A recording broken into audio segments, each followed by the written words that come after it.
If you want to be like me, I will help you, knowing that we are alike. If you want to be different, I will wait until you change your mind.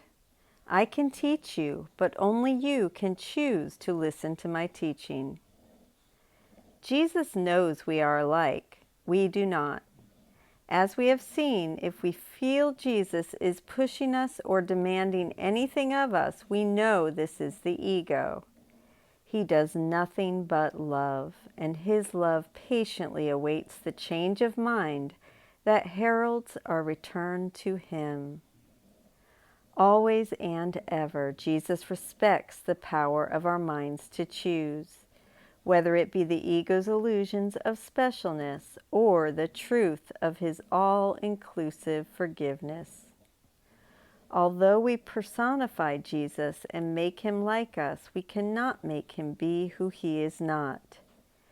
His will is only that we become like him, a thought of atonement and perfect love. How else can it be if God's kingdom is freedom? Freedom cannot be learned by tyranny of any kind, and the perfect equality of all God's sons cannot be recognized through the dominion of one mind over another. God's sons are equal in will, all being the will of their Father. This is the only lesson I came to teach.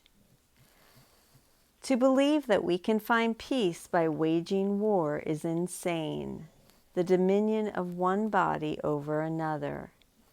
But it is not just heads of state that have this insanity. We all share it, seeking to impose our will on others, convinced we know better than they. And though we actually may on the level of form, if we seek to overcome another's mind with the force of our will, we know nothing.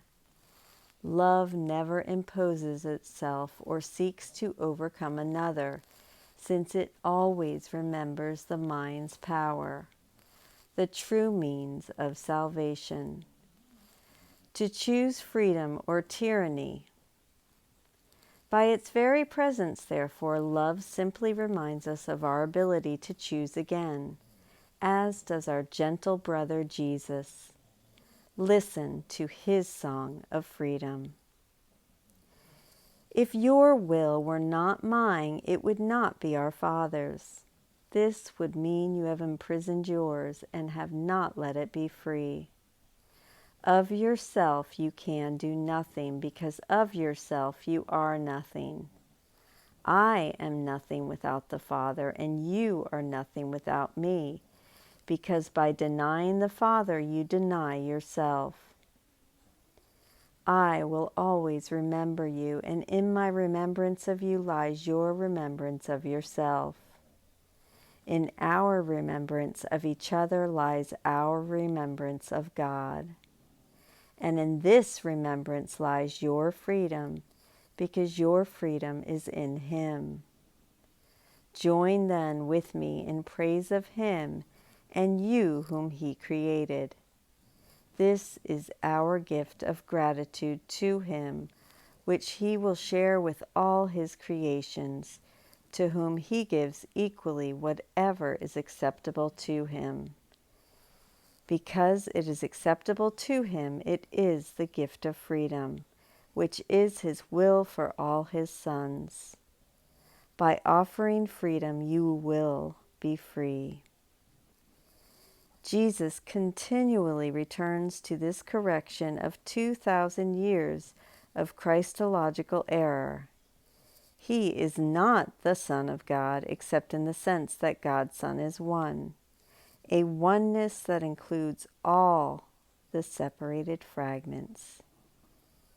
Jesus implores us to recognize that his will and ours are a unity, which includes every member of the sonship without exception. Excluding anyone, ourselves or our brothers, imprisons us in the ego's chains of separation and guilt. Our freedom lies in accepting that there are no differences among God's sons, despite the obvious differences on the level of form. We share the same separated mind. This awareness is the precursor to our awakening from the dream of separation and remembering the oneness of God and His creation. And as we share this recognition with each other, we strengthen its awareness in ourselves. Freedom is the only gift you can offer to God's sons, being an acknowledgement of what they are and what He is. Freedom is creation because it is love. Some think that death is freedom because they believe they are no longer held hostage by the body. Yet freedom can only be of the mind, having nothing to do with the body at all. It is the choice for the thought of freedom, the atonement that frees us to love and create in our Father's name. Whom you seek to imprison, you do not love. Therefore, when you seek to imprison anyone, including yourself, you do not love him, and you cannot identify with him. When you imprison yourself, you are losing sight of your true identification with me and the Father. Your identification is with the Father and with the Son. It cannot be with one and not the other. If you are part of one, you must be part of the other because they are one. The Holy Trinity is holy because it is one. If you exclude yourself from this union, you are perceiving the Holy Trinity as separated. Anytime you see your interests as apart from another's, or you seek to justify grievances, criticisms, or anger, you are seeing the sonship as divided, not to mention the Godhead.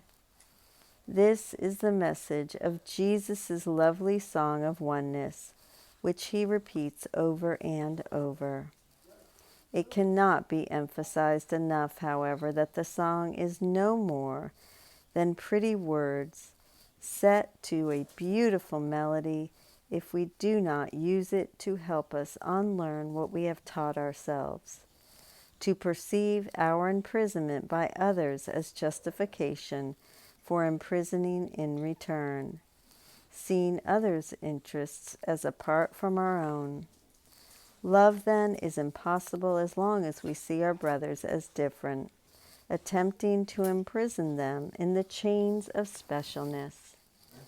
This is why Jesus emphasizes that we are the same as He, that His unifying love cannot help us unless we release Him from the perception of differences in which we seek to imprison Him and ourselves, and therefore the sonship as a whole.